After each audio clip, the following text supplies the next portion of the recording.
नमस्कार, रुपाली कांबडी ब्लॉग्समध्ये स्वागत आहे। आज आपण इथे एक नवीन डिश बनवत आहे। या कपनी 1 कप रवा घेतलेला आहे। तुम्ही एका वाटीने रवा घेत असेल त्याच वाटीने पूर्ण साहित्य घ्यायचं। मी या कपनी रवा घेतलेला आहे त्याच कपनी पूर्ण साहित्य घेत आहे। 1 कप रवा, त्यासाठी आपल्याला 2 कप पाणी लागणार आहे। त्यामध्ये टाकूया मीठ। मीठचं प्रमाण कमी जास्त करू शकता। पोहा खाच्या चम्मचनी 2 चम्मच तेल टाकलेलं आहे। तेल, तूप किंवा बटर तुमच्याकडे जे असेल ते तुम्ही वापरू शकता। मी इथे तेल टाकलेलं आहे आणि रवा टाकलेला। पाणी छान उकळी येऊ द्यायचं आणि रवा टाकायचा। रव्याचे गडे नाही होऊ द्यायचे। छान असं मिक्स करून घेऊया आणि तीळ टाकलेली आहे। आज सगळ्यात सोपी पद्धतीने मी तुम्हाला चकली कशी बनवायची ती सांगत आहे। कडक होतं, क्रिस्पी होत नाही, त्यासाठी एक खूप सोपी पद्धत आणि सगळ्यांना आवडणारी ही रेसिपी आहे। रवा छान शिजलेला आहे। यामध्ये टाकूया ओवा, तिखट आणि ज्या कपनी रवा घेतलेला होता त्याच कपनी तांदूळचं पीठ। 1 कप रवा घेतलेला होता त्याच कपनी 2 कप तांदूळचं पीठ घेतलेलं आहे। रवा आपण उकळत्या पाण्यामध्ये शिजवून घेतलेला आहे। तर छान असं गव्हाचं पीठ मळत असतो चपाती करण्याकरिता, त्याचप्रमाणे पीठ मळूया। आपल्याला वाटत असेल पीठ मळत नाही आहे तर पाणी टाकू शकता। पाणी टाकून घेतलेलं आहे आणि छान असं गव्हाचं पीठ आपण चपाती बनवतो त्याप्रमाणे मळून घेतलेलं आहे।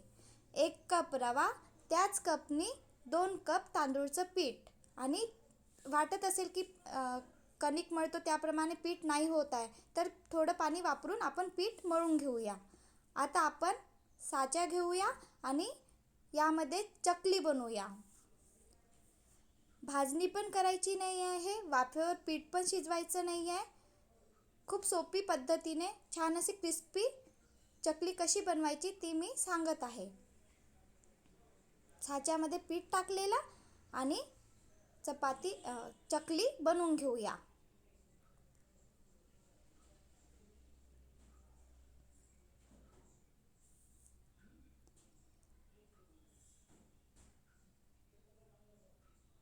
तीन चार चकली बनवायच्या आणि त्या तेलामध्ये सोडायच्या। पूर्ण चकली बनवून नाही ठेवायच्या। बाकी जे पीठ आहे ते एका वाटीमध्ये किंवा कशामध्ये पण ठेवायचं आणि झाकून ठेवायचं, म्हणजे ते पीठ आहे ते कडक येणार नाही। इथे मी 3 चकली बनवून घेतलेल्या आहे। आता आपण तेल मीडियम गॅसवरच गरम होऊ द्यायचं आणि मीडियम गॅसवरच आपल्याला चकली तळून घ्यायची आहे। बघा छान असे चकली बनवलेले आहे। तेल मीडियम गॅसवर गरम झालेलं आहे आणि मीडियम गॅसवरच आपण चकली तळून घेत आहे। मोठ्या गॅसवर पण नाही तळायची आणि खूप कमी गॅसवर पण नाही तळायची। क्रिस्पी होतं, खायला खूप छान लागतं आणि खूप सोपी पद्धत आहे।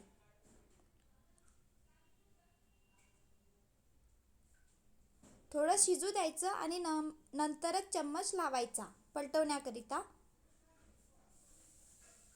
इथे मी डार्क कलर आलेला आहे। थोडा कमी कलर यायचा असेल, तुम्हाला पाहिजे असेल याप्रमाणे पण काढू शकता। बघा थोडा कमी कलर आलेला आहे। तुम्हाला ज्या प्रकारे पाहिजे असेल डार्क ब्राऊन कलर किंवा या प्रकारे, तर तुम्ही या प्रकारे तळून घेऊ शकता। खूप छान लागते ही चकली खायला आणि ही डिश सगळ्यांची फेवरेट आहे। या प्रकारे मी पूर्ण चकली बनवून घेतलेल्या आहे।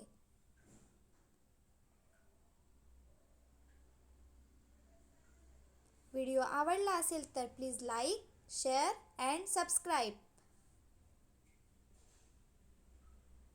हा डार्क कलर आलेला आहे किंवा याप्रमाणे पण तळून काढले चालेल। Bye bye.